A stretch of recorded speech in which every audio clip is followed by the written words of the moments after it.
She says xenophobia is not okay. To target and discriminate Asians is wrong, in big capital letters. There are Asians afraid to leave their homes. There are people who have already been hurt. I know you guys have seen the video of the older Asian man, angry face emoji. The coronavirus is not the Chinese virus. Let's stop instilling more fear and hate. The world is struggling enough as it is. Please stop this. And then she also goes on to write, please, for the love of humanity.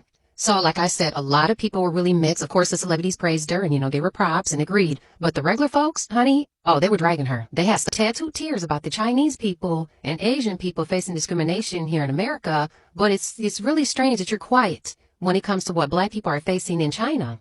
So I guess she got tired of folks constantly sending her my videos, folks in her comment section calling her out. So she decided to address it last night.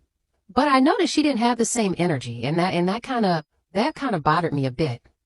So I'm going to go ahead and show you guys this. You like my outfit?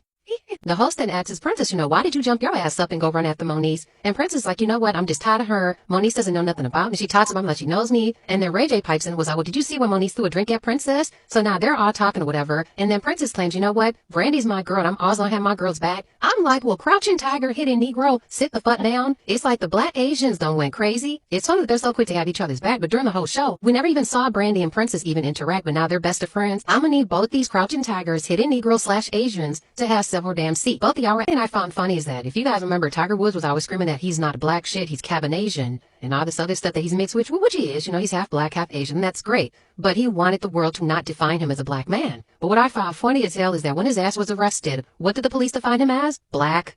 Very interesting is that Charleston White has said a lot of crazy shit about black folks.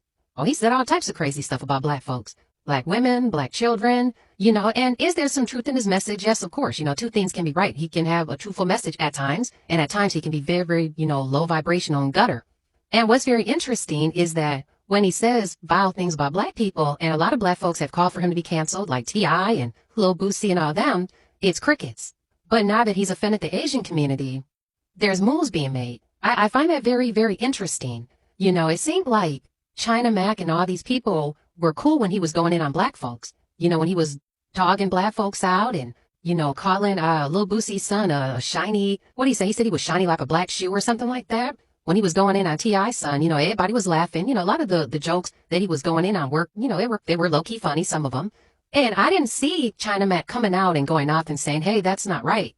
You shouldn't be going in on them. You're doing too much. It seemed like I'm only hearing all this outrage now that he's talked about Asian people. Stop pacifying Asian hate.